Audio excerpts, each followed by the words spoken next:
श्रावण महिन्यामध्ये शिवलीलामृत वाचायचे नियम व फायदे.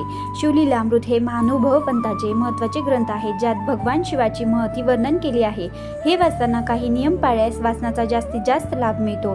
वाचनाचे नियम: स्नान करून शुद्ध वस्त्र परिधान करावं, शिवपिंडीसमोर दिवा लावून शांत जागी बसावं. वाचन सुरू करण्यापूर्वी ओम नमः शिवाय किंवा गणपतीचेच नामस्मरण करावे. दररोज शक्यतो सकाळी किंवा संध्याकाळीच वाचन करावं. वाचन शांत मनाने व श्रद्धेने करावे, गडबडीत करू नये. जेव्हा वाचन पूर्ण कराल तेव्हा शेवटी शांतीपाठ किंवा आरती करावी.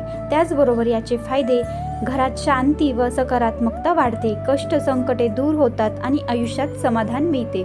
रोग बाधा वाईट शक्तींपासून संरक्षण मिळते.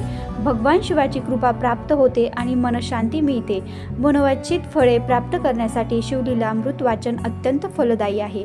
संत श्री चक्रधर स्वामींनी म्हटले आहे, शिवलीलामृत